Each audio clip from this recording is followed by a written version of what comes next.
I died on the coldest day of February wearing nothing but a thin hospital gown because my sister had borrowed my coat again. Not borrowed, stolen. Let's be honest about what it really was. I'd been lying in that emergency room for 6 hours, shivering so violently my teeth cracked, while Melissa posted Instagram photos of herself at a rooftop bar wearing my burgundy wool coat. The Burberry one I'd saved for 2 years to buy, the one that was supposed to be hanging in my closet, the one I'd specifically asked her not to touch because I had a late shift at the hospital that night. But Melissa always took what she wanted. The pneumonia killed me at 4:47 a.m. I know because I could see the clock on the wall as my vision tunneled. My last thought wasn't profound. It was just, she's going to keep that coat. Then I woke up.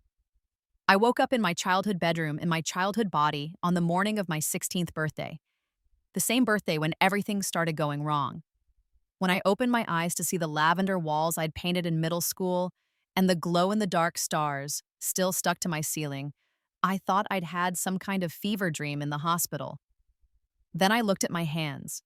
Smooth. Unlined. The scar from my appendectomy in college was gone. The tattoo I'd gotten at 23 vanished. My phone buzzed. An iPhone 6. I hadn't seen one of those in years. Happy Sweet 16, honey. Come down for breakfast. Your sister helped me make your favorite. Mom's text read, complete with the excessive exclamation points that would characterize all her messages until the day the old I, died. My sister, Melissa. I sat up so fast my head spun. In the mirror across from my bed, I saw myself at 16. Chubby-cheeked, frizzy-haired, wearing the oversized t-shirt I'd thought was fashionable. My heart hammered against my ribs. This was real. This was actually real. I'd been given a second chance. And I knew exactly what was coming. The breakfast table scene was exactly as I remembered it, down to the burnt edge on the chocolate chip pancakes. Mom beaming, Dad reading the newspaper and occasionally grunting, and Melissa, perfect, beautiful Melissa, smiling at me with those dimples that made everyone trust her instantly. "Happy birthday, sis," she said, and her voice was honey sweet. To anyone else, she would have seemed genuinely warm. But I'd lived this already. I knew what came next. Over the next 10 years, in my original timeline, Melissa would systematically destroy my life while playing the role of the loving sister. It started small. She borrowed my clothes and returned them stained or torn. She accidentally told Mom about my crush on Jake Henderson in front of the whole family at Thanksgiving, then dated him herself 2 weeks later. She forgot to give me the messages about my college interview calls, but those were just the opening moves. When I got into NYU on a partial scholarship, Melissa cried to us, our parents, that she'd always dreamed of going to Columbia, and wouldn't it be wonderful if we could both be in New York together? Only her grades weren't quite good enough, and Columbia was so expensive, and she'd need help with living expenses, and my scholarship money got redirected. Family helps family, Dad had said. You can go to community college for 2 years, then transfer. Melissa needs this opportunity now. I went to community college. Melissa went to Columbia. On my dime. When our grandmother died and left her rent-controlled Manhattan apartment to me, specifically to me because Gran had seen through Melissa's act, my sister contested the will. She told the lawyer that Gran had been confused in her final years, that she'd promised the apartment to both of us. She cried beautifully in front of the judge. I got community college. She got Columbia. She got Gran's apartment. The coat thing started after that. Melissa had graduated and was working in fashion PR, attending events, meeting celebrities.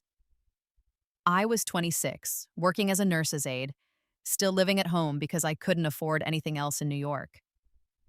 Every winter, like clockwork, Melissa would raid my closet. I'm just borrowing it, she'd say, taking my good wool coat, my down jacket, my cashmere scarf. You're not going anywhere important anyway. I have a gala premiere party. She'd return them damaged or not at all. When I protested, Mom would sigh and say, "Don't be selfish. Your sister needs to make a good impression for her career. You can buy another one." With what money, Mother? With the salary from the job I had to take because my college fund went to your golden child? But I never said it out loud. I just shivered through winters and cheap coats from Target while Melissa glittered through Manhattan in my Burberry, my Macaj, my Michael Kors. The final winter, I'd saved for 2 years to buy that burgundy Burberry. It was an investment piece, the kind that would last decades. I'd calculated every penny, skipped every luxury, worked double shifts. I'd had it for 6 weeks when Melissa came home for Christmas. "Oh my God, is that new?" She'd squealed, her hands already reaching for it. "This is perfect for New Year's Eve. Can I borrow it?" "No," I'd said. The first time I'd ever said no. "Please, Mel, not this one. It's special to me." Her face had transformed, just for a second. The mask slipped and I saw something cold and furious underneath. Then the dimples were back. "Fine," she'd said. "I understand." She took it anyway. Of course she did. While I was at work, she went into my room and took it. When I called her, frantic, she'd laughed. "Relax, I'll give it back." "Stop being so dramatic." She was still wearing it when I collapsed at the hospital 3 weeks later. I'd been pulling 16-hour shifts to pay for Mom's medication, the medication Melissa had promised to split the cost of but never did. I'd gotten caught in a snowstorm walking from the subway, soaked through in my thin Target jacket because my good coat was hanging in Melissa's closet. The pneumonia had come on fast. By the time they admitted me, my fever was 104. By the time they realized how serious it was, my organs were shutting down. Melissa had posted the rooftop bar photos at 2 a.m. She'd been out partying while I was dying. She kept the coat. I knew she would. At my funeral, which I didn't attend, being dead, she probably wore black and cried prettily and accepted condolences about losing her beloved sister. But I wasn't dead anymore. I was 16, sitting at this breakfast table, watching Melissa butter her pancakes with those delicate practice movements, and I knew everything that was coming. Not this time. This time, I was going to win. The first few months after my rebirth, I just observed, watched, remembered. I paid attention to the small cruelties I'd missed the first time around, too eager to believe in the sister act, the way Melissa would compliment my outfit, then make a tiny comment that made me feel self-conscious. "That color is so brave on you," meaning you look terrible. The way she'd encourage me to eat more at dinner, then whisper to her friends that I had no self-control. I watched her cultivate Mom and Dad playing the perfect daughter. She helped with dishes. She asked about their days. She made them laugh. And I watched her set me up to fail. When I forgot to do my chores, it was because Melissa had told me Mom said I didn't need to. When I lost my homework, it was because Melissa had accidentally spilled juice on my backpack. Small things, deniable things. In my first life, I'd internalized it all, thought I was the problem, the disappointment. Now, with adult eyes and a teenage body, I saw the pattern clearly. Melissa was building a narrative. Responsible sister, unreliable sister, golden child, black sheep, the one who deserved investment and the one who didn't. She was planning ahead for the college fund robbery, for the inheritance theft, for all of it. I let her think it was working. At school, I deliberately didn't try too hard, got B's instead of A's, stayed quiet in class. I'd learned something important in my first life. If you're too visible, too successful, Melissa will destroy it. She couldn't stand being outshone. So I played small, mousy Mira, overlooked Mira, forgettable Mira. Meanwhile, I was planning. The thing about Rebirth is that it's not just about knowing the future. It's about knowing yourself, who you were, who you became, what you were capable of. In my first life, I'd been weak, passive. I'd let things happen to me. I'd died at 32, single, broke, living at home, working a job I hated. I'd died wearing nothing but a hospital gown because I'd been too afraid to stand up to my sister over a coat. I would not make that mistake again. I spent hours in the library. Physical libraries, remember? Those, I'm researching. I learned about trust law, inheritance law, scholarship applications. I studied psychology, manipulation tactics, legal self-defense. And I made a plan. The thing about Melissa was that she was smart but lazy. She'd always taken the path of least resistance. Why work hard when you could charm someone else into doing the work? Why save money when you could spend someone else's? She was a parasite, an effective one, but still a parasite. Parasites need a host. I was going to make sure she picked the wrong one. The first big test came when I was 17, the summer before senior year. Gran called me. In my first life, this call had been the beginning of the end. Gran had told me she was leaving me her apartment, made me promise not to tell Melissa. Then she died 6 months later, and Melissa had fought me for it. This time, when Gran called, I was ready.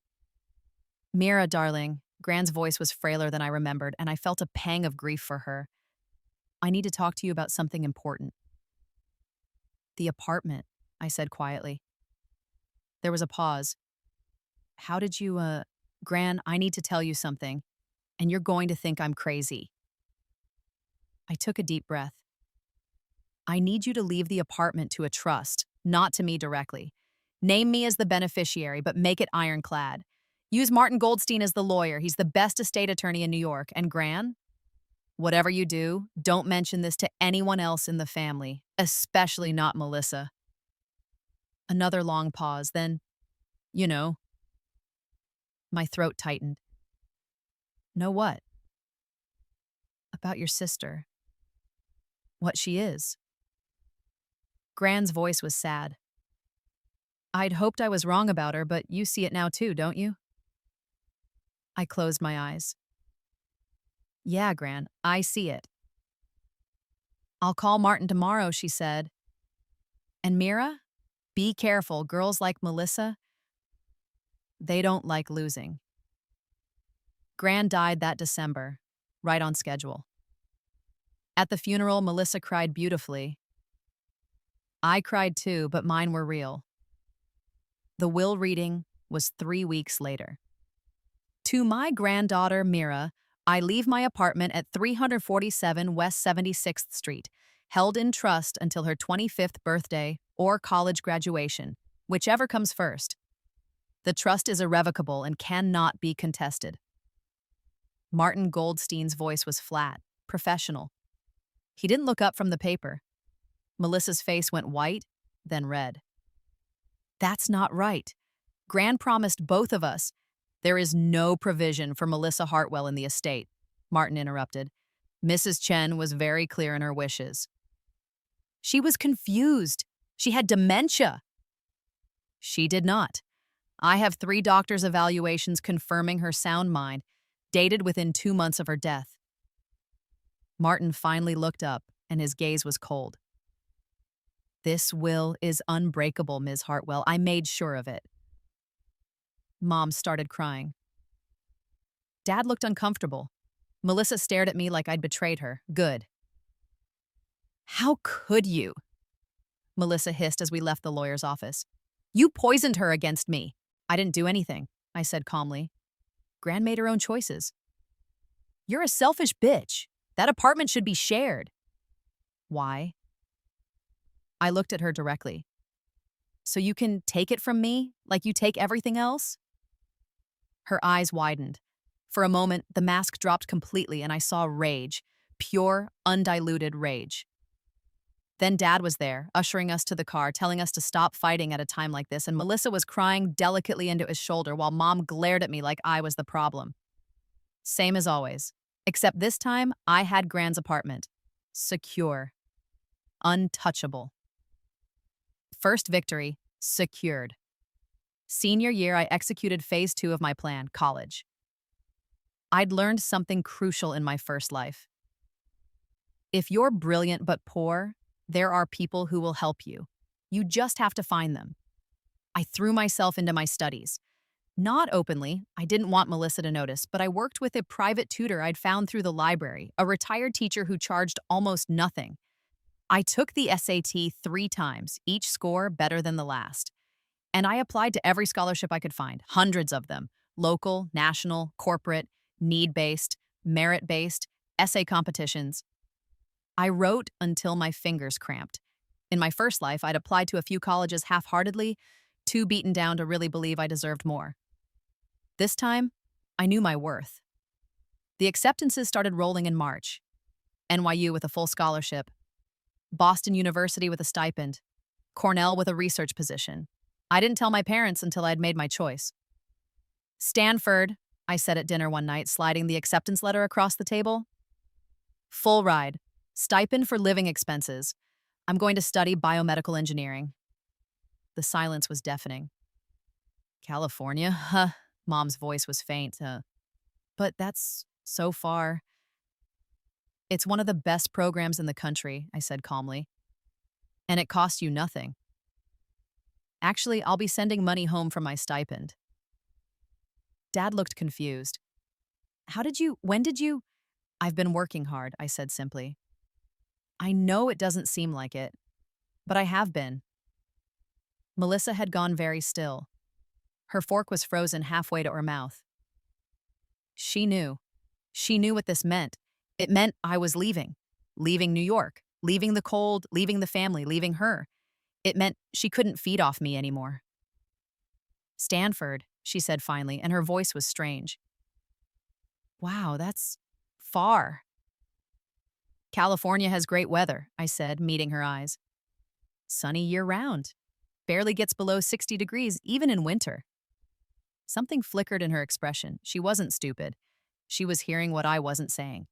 You'll never take my coat again. We should celebrate, Mom said, but her voice was uncertain. This is wonderful news. It was for me. The next few months were tense. Melissa tried everything to undermine me.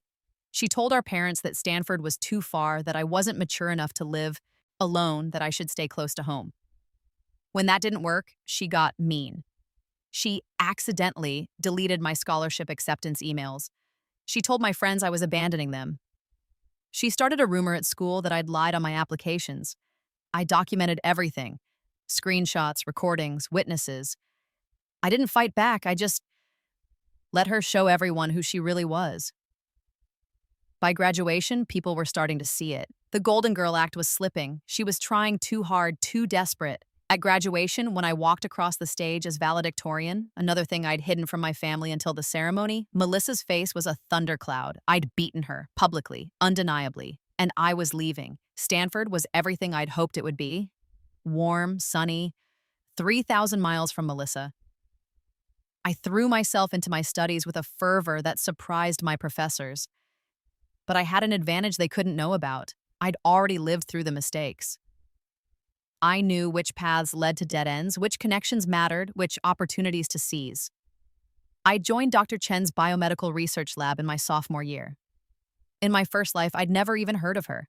This time, I'd researched her work extensively and showed up at her office hours with questions so insightful she invited me to join her team on the spot. The work was groundbreaking, developing new materials for surgical implants. It was also, as it turned out, extremely lucrative. By junior year, I was co-author on 3 papers. By senior year, we had a patent. By the time I graduated, the patent had been licensed to a major medical device company for enough money that my share, a modest percentage, but still, was life-changing. I bought a house in Palo Alto. Small, beautiful, with a garden and solar panels and heating that actually worked. No more shivering, no more cold, no more winters, no more Melissa. I'd gone home for holidays at first, dutifully playing the good daughter, but each visit was shorter. Each time, Melissa tried to worm her way back into my life. Can I come visit you in California? She'd ask, all sweetness. I could stay with you for a few weeks, check out the tech scene. My place is really small, I'd lie. Maybe next year. Can you lend me some money, just until I get back on my feet? Sorry, everything's tied up in investments. Can you introduce me to your professors? I'm thinking about going back to school. They're really busy. Maybe send an email. No, she wasn't getting anything from me ever again. Meanwhile, her life was, well, not going well. The Columbia degree had gotten her indoors, but she couldn't keep jobs. She was too used to coasting on charm, and in the real world, that only gets you so far. She bounced from PR firm to PR firm, each position lasting shorter than the last. She was living in a tiny studio in Queens, splitting the rent with 2 roommates. She was aging out of the ingenue role she'd played so well, and she had no substance underneath. She was cold, literally and figuratively.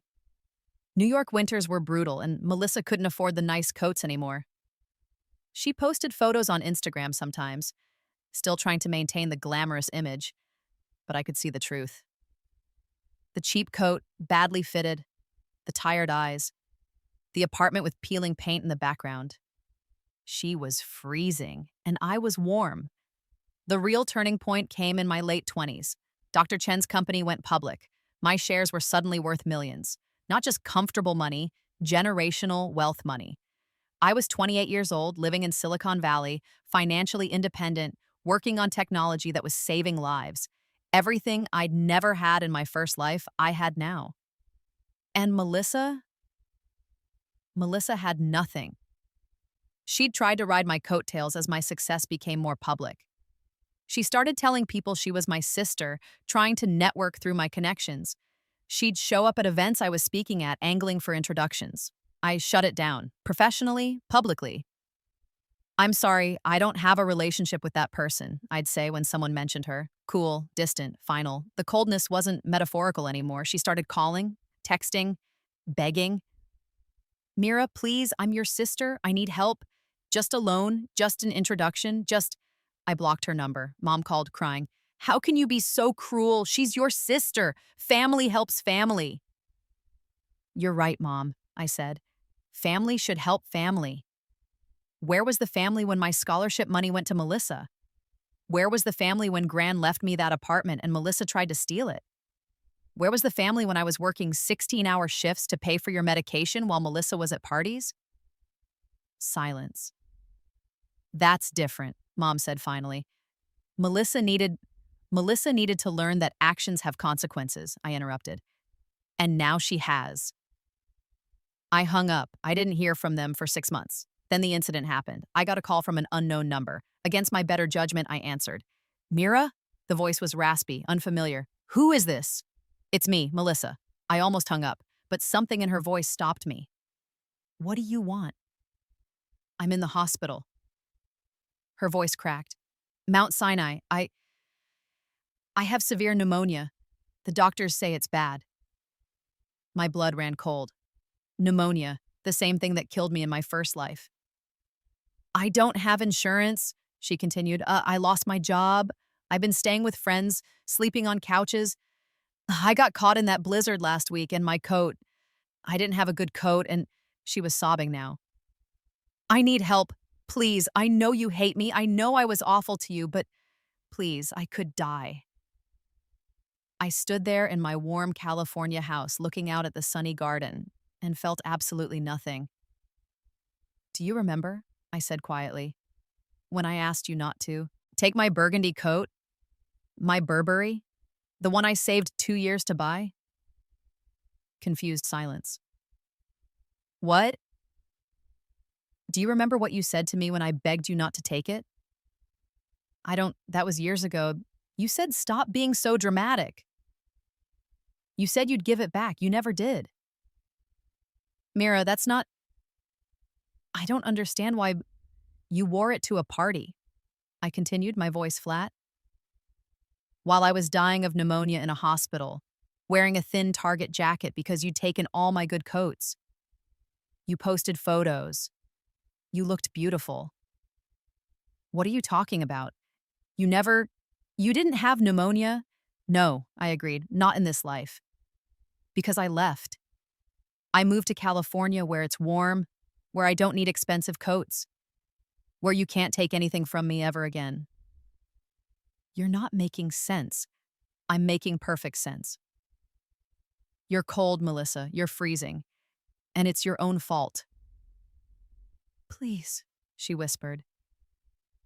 "I'm sorry. I'm so sorry. I was awful to you. I know that now, but please don't let me die." I looked out at the sunshine, the palm trees swaying in the warm breeze. "Call Mom and Dad," I said. "Tell them you need help. Tell them family helps family." I did. They said they can't afford Hase. "Then I guess you're in the same position I was in my entire life," I said. "Alone, cold, with nothing." I hung up. Then I called Mount Sinai Hospital and paid her bill. Anonymously, every cent. I'm not a monster. I didn't want her to die. I just wanted her to understand what it felt like. Melissa survived. She recovered. But she never forgot. She also never contacted me again. Mom and Dad did, though. They were furious when they found out I'd paid the hospital bill but hadn't told Melissa it was me. She thinks some charity covered it, Mom said accusingly. She's been volunteering at soup kitchens trying to pay it back to the universe. You could have told her. Why? I asked. So she could feel entitled to more? So she could think I owe her something? She's changed, Dad insisted. This experience really changed her. Good, I said. I'm glad she's growing as a person. That has nothing to do with me. They called me heartless, cruel, vindictive. They still didn't see it. They'd probably never see it. Melissa had played the victim role so well for so long that they couldn't imagine a world where she was the villain. But I didn't need them to see it. I didn't need their validation anymore. I had my own life. My warm, successful, beautiful life. 5 years later, I was 33 years old, the age I'd never reached in my first life. I'd expanded my work into developing affordable medical devices for developing countries. The company was thriving. I'd won awards. I'd been on magazine covers. I'd also met someone. David, a bioethicist who taught at Stanford. He was kind and brilliant, and he looked at me like I hung the moon. We got married on a beach in San Diego wearing light summer clothes, the warm sun on our faces. I invited my parents. I didn't invite Melissa. It's my wedding, I told Mom when she protested. I want people there who actually love me, not people who see me as a resource to exploit. They came, reluctantly. Dad looked uncomfortable the entire time. Mom cried, but I wasn't sure if it was from joy or disapproval. I didn't care. I was happy. Later that year, I bought my parents a house in Arizona. Warm, dry, sun, easy to maintain, close enough to visit, far enough that I didn't have to see them often. You don't have to do this, Dad said, but he was already looking at the floor plans with interest. I know, I said. I want to, because unlike some people, I actually believe family should help family when that family has earned it. They moved in by December. Mom sent me a photo of their Christmas tree surrounded by sunshine and palm plants. Thank you, her text said. This is wonderful. We love you. I stared at the message for a long time before responding. Love you too, I wrote. And I mostly meant it. I heard about Melissa through the grapevine. She'd finished a certificate program in social work. She was working at a nonprofit, helping vulnerable kids in the foster system. She really has changed, my mother would say on our weekly phone calls. She talks about you sometimes, about what she did to you. She feels terrible. Good, I'd say, non-committal. Don't you think maybe you could talk to her after all this time? No. But, Mom. I kept my voice gentle but firm. What Melissa did to me wasn't just borrowing some coats. She stole years of my life. My education fund, my opportunities, my warmth, my security. She made me feel worthless for decades. She was young. So was I. And I never treated her the way she treated me. I paused. I'm glad she's doing better. I'm glad she's helping people, but that doesn't mean I need her in my life. Forgiveness doesn't require reconciliation. Mom was quiet for a long time. You've become so hard. No, I corrected. I've become so warm. Finally. On a crisp morning in January, 70 degrees in Palo Alto, probably 15 in New York, I got a package. No return address, just my name in familiar handwriting. Inside was a scarf, hand-knitted, in a beautiful pattern, in my favorite colors. And a note. Mira, I know you don't want to hear from me. I know I don't deserve your forgiveness. But I needed to send this. I learned to knit in therapy. It helps with the anxiety. It's one of the few things I can make with my own hands instead of taking from someone else. I made this for you. It's not enough. Nothing could ever be enough. but it's warm, and I thought maybe on cold days, if California ever gets cold, I'm sorry. For everything, for taking, for hurting you, for being the sister I was instead of the sister you deserved. You were right to leave. You were right to cut me off. You were right about everything. Hope you're happy. I hope you're warm. You deserve to be warm. I'm sorry I kept you cold for so long. Love. Love, Melissa, P.S. I'm paying mom and dad back for what they spent on my college. It'll take me years, but I'm doing it. It should have been yours. I held the scarf for a long time, running my fingers over the careful stitches. It was beautiful, really beautiful. I put it in my closet, on the top shelf. I lived in California. I didn't need scarves, but I kept it anyway. Not for her, for me, as a reminder. I'd survived. I'd won. I'd made myself warm. And this time, when winter came, I was ready. Epilogue. 10 years after my rebirth, I stood in the backyard of my Palo Alto home, hosting a garden party. It was February, the month I'd died in my first life. The garden was full of flowers, camellias and jasmine, roses and birds of paradise. The air was sweet and warm, 75 degrees and perfect. David was grilling vegetables, laughing with our friends. Dr. Chen was there with her wife, discussing their grandchildren, my colleagues from work, my yoga instructor, my neighbors. Mom and dad were there too, tanned and healthy from their Arizona life. They'd softened toward me over the years, finally seeing, or at least accepting, that I'd built something beautiful without Melissa's toxicity. "This is wonderful, honey," Mom said, hugging me. She smelled like sunscreen and the lavender perfume she'd started wearing. "You've done so well for yourself." "I have," I agreed, looking around at my warm, bright, full life. Through the living room window, I could see the wall of photos David and I had hung. Our wedding. Our travels to India, Morocco, Japan. Me accepting an award from the National Science Foundation. David's book launch party. Us hiking in Yosemite, swimming in Hawaii, skiing in Tahoe. Me finally enjoying winter sports because I was warm enough, secure enough to find joy in the cold. No photos of Melissa. Not one. She existed somewhere, I supposed. Still in New York, still doing her social work, still presumably cold every winter, still paying for what she'd taken. I didn't hate her anymore. I didn't think about her much at all, honestly. She was a ghost from a life I'd left behind, a person who'd taught me what I didn't want to be. Sometimes I wondered if she still wore cheap coats, if she still shivered on subway platforms, if she thought about me when the temperature dropped, warm and content in California. I hoped she did, not out of cruelty, out of justice. She'd kept me cold for years. She'd taken my warmth, my resources, my security, and left me with nothing. Now I had everything. And she had exactly what she'd earned. As the sun set over the garden, painting the sky in shades of orange and pink, I pulled David close. He wrapped his arms around me, warm and solid and real. "Happy?" he asked. I looked around at my life, at the warmth, the abundance, the love, the success I'd built with my own hands, at the future stretching before me, bright and endless as the California sky. "Yeah," I said. "I'm happy." I was warm, and I would never be cold again. The end word count, 6,047.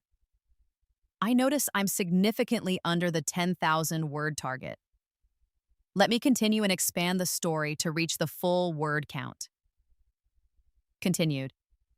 The thing about California that I'd never truly appreciated in my planning was how completely it changed everything. It wasn't just the weather, though God, the weather was glorious. It was the psychology of warmth.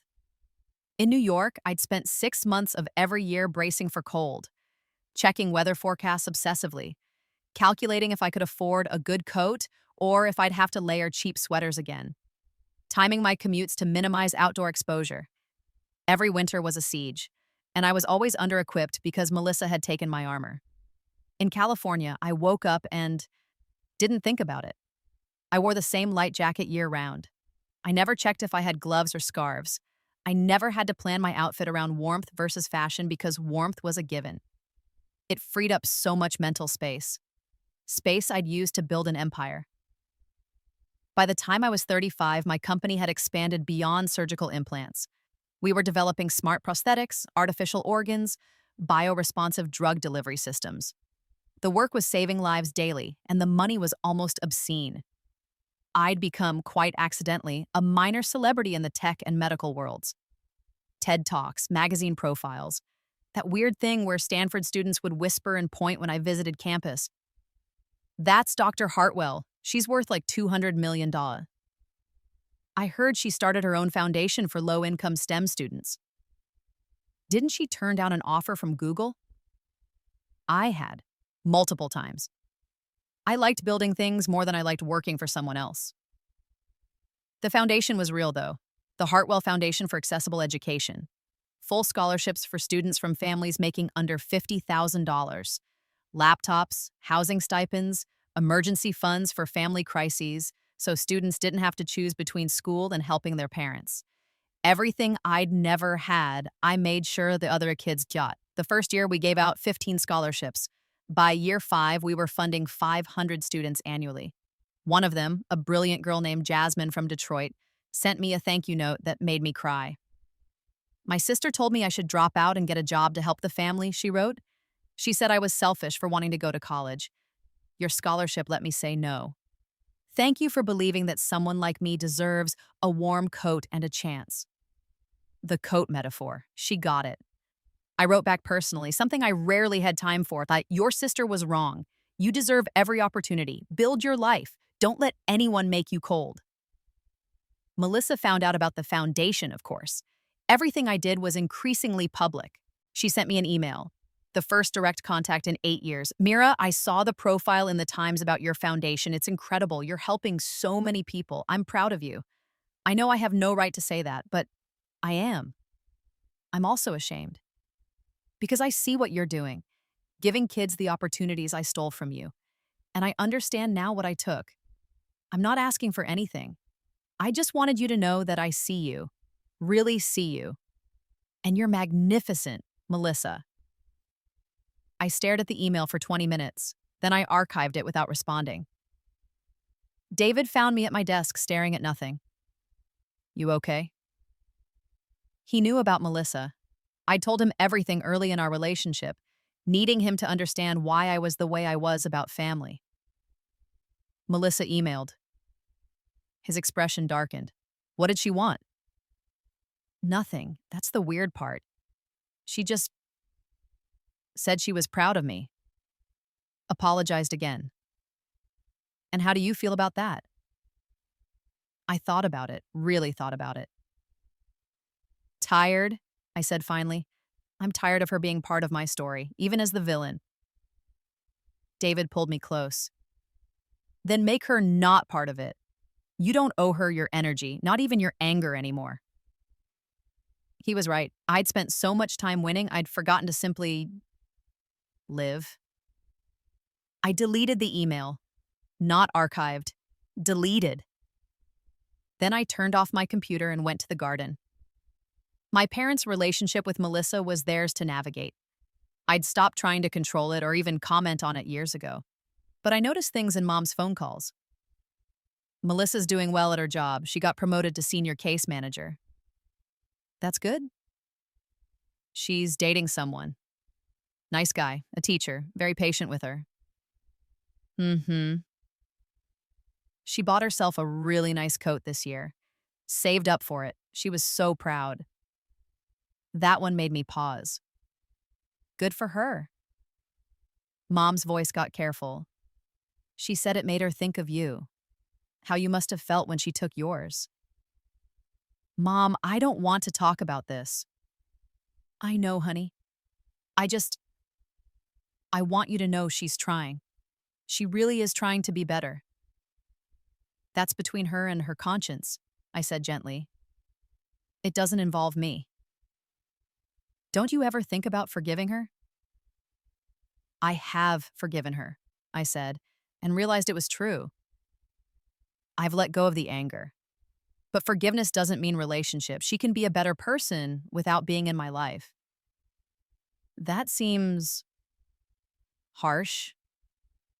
Mom, do you remember the winter I was 27 when I called you crying because I just worked a 36-hour shift and Melissa had taken my coat again and I was so cold I couldn't stop shaking? Silence. Do you remember what you said? More silence. You said, "Don't be dramatic, Mira. Just buy another coat." When you knew I was broke because you'd asked me to pay for your medications, while Melissa was posting photos from Paris. That was a long time ago. It was. And I've built a whole new life where that can never happen again. I'm not punishing Melissa. I'm protecting myself. There's a difference. Mom was quiet for a long time. When did you get so strong? When I stopped being cold. At 38, I finally did something I'd been considering for years.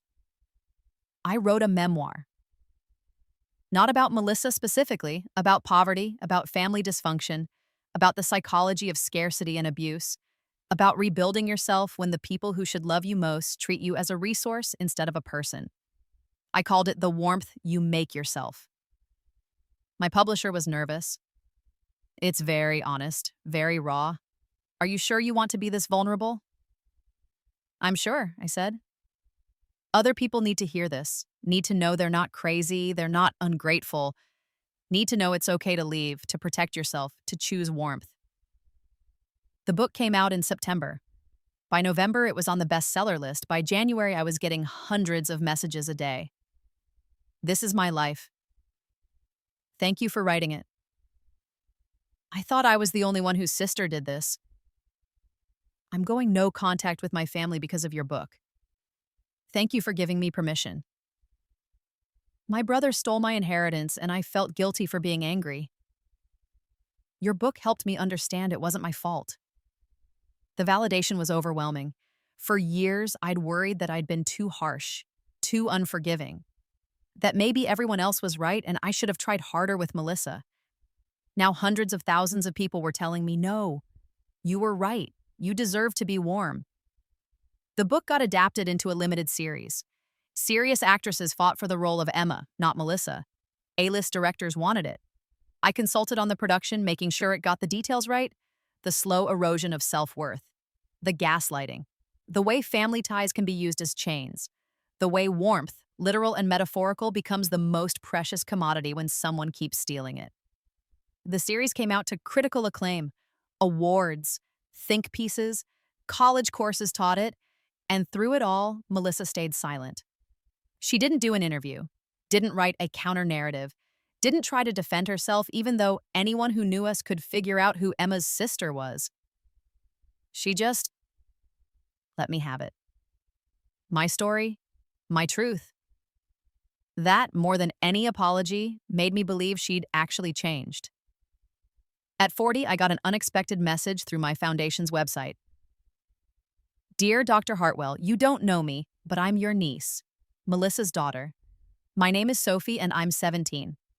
I'm writing because I want to apply for your scholarship, but I thought I should tell you who I am first. It feels dishonest not to. My mom told me about you, about what she did. She didn't make excuses or try to make herself look better. She told me she was awful to you and that you were right to cut her off. She also told me that if I got the scholarship, I should take it, that you'd never hold her mistakes against me. I hope that's true. I want to study biomedical engineering like you. I want to help people, and I want to make my own warmth like you did. If you don't want to give me the scholarship because of who my mom is, I understand, but I had to try. Thank you for considering this. Sophie Hartwell Chen. I sat with the message for 2 days.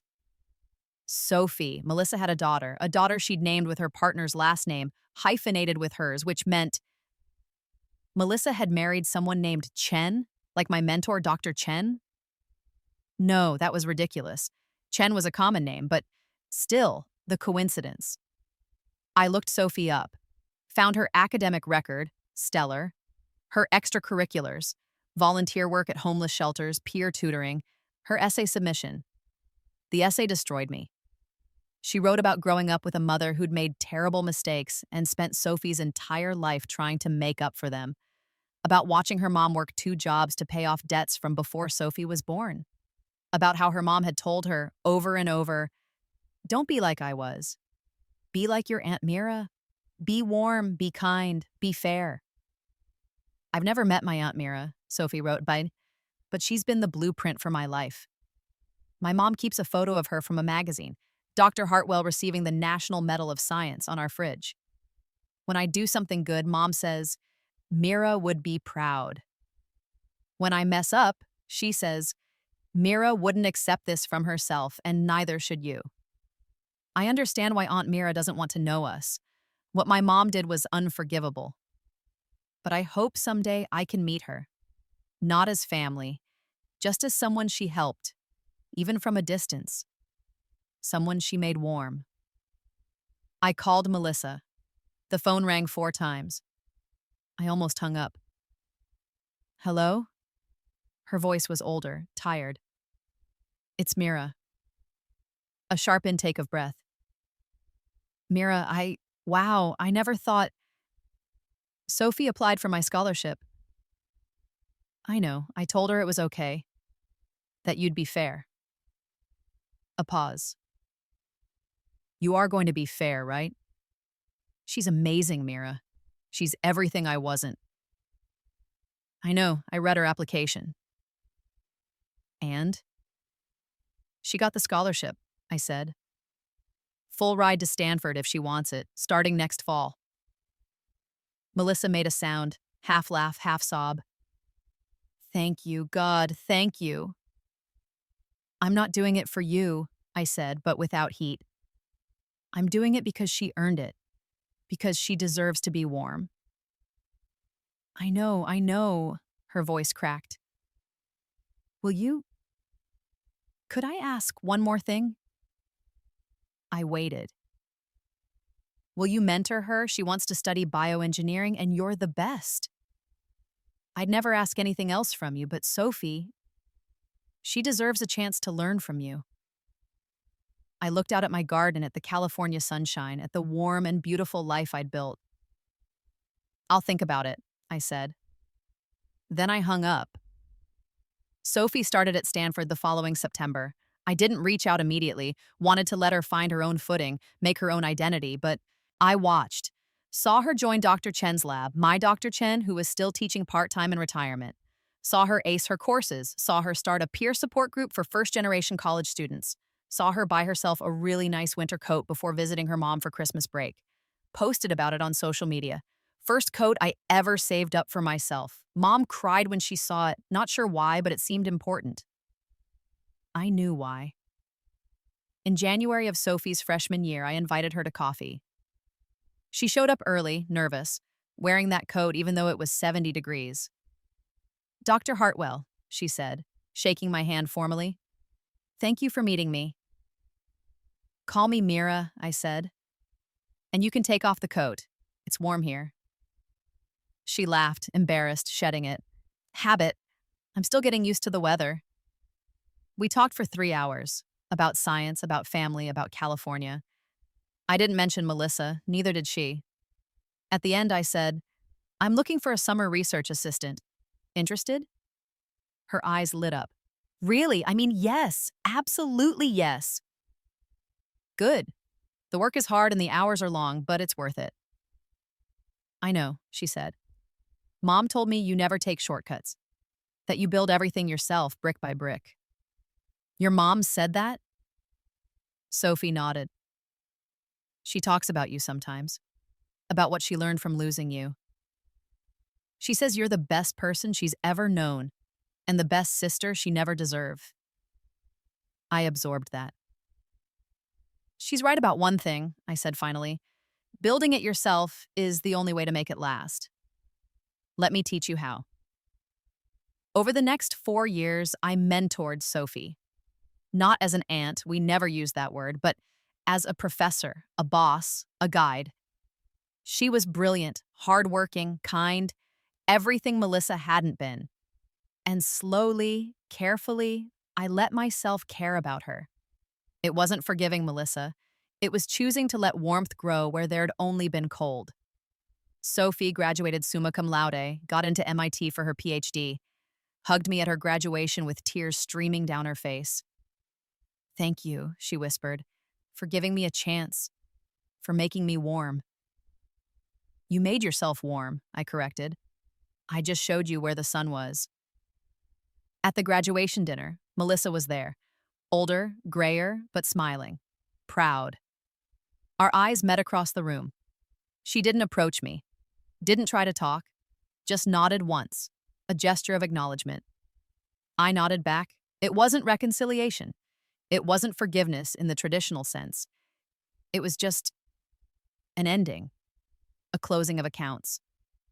She'd taken my warmth for years. I'd built my own, and now her daughter had learned to build hers too. The cycle was broken. Final epilogue. I'm 50 now, silver threading through my hair, laugh lines around my eyes from decades of smiling in the California sun. My company has offices in 12 countries. The foundation has funded over 10,000 students. David and I have 2 kids of our own, 7 and 9, taught from birth that they're responsible for their own warmth, their own joy, their own lives. We still live in Palo Alto, though we bought a bigger house with a bigger garden, more flowers that bloom year-round. I never moved back to New York, never will, but I don't hate it anymore. I visit sometimes, in summer when it's warm. Mom and Dad are in their 70s now, still in Arizona. We're closer than we ever were when I was young, though I never let them forget what happened. Not to punish, just to remember. So history doesn't repeat with my own kids. Melissa and I aren't close. Probably never will be. But we're not enemies either.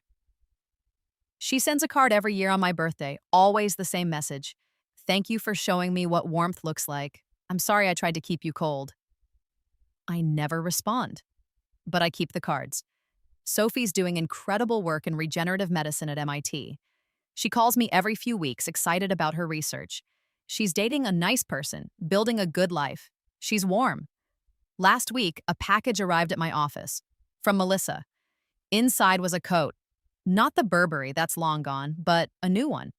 Expensive, beautiful, burgundy, like the one she'd stolen.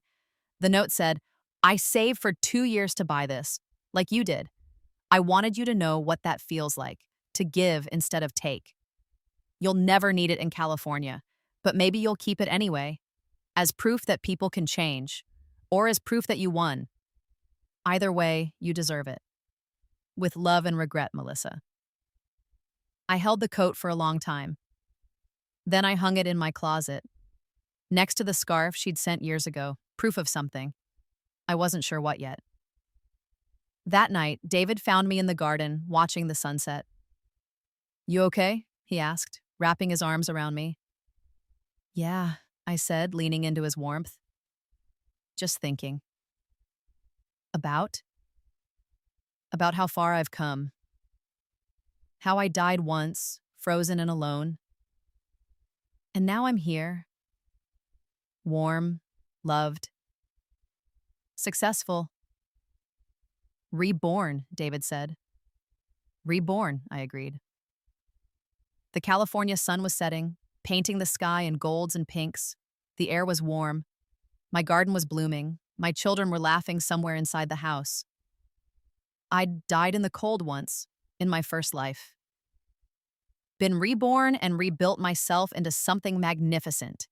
And I'd made sure that everyone who tried to keep me cold learned exactly what warmth costs. Melissa had stolen my coat year after year, had taken my warmth, my money, my opportunities, my security. So I'd moved to California, and I'd let her freeze. Not out of cruelty, out of justice. She'd learned, changed, grown, but she'd done it shivering, the way I once did. Now she knew, now they all knew, you can't keep someone cold forever. Eventually they'll find their own sun. And when they do, when they're warm and strong and far away, well, That's when winter comes for you. I smiled, pulling David closer as the last rays of sunlight warmed my face. I'd been cold once, never again.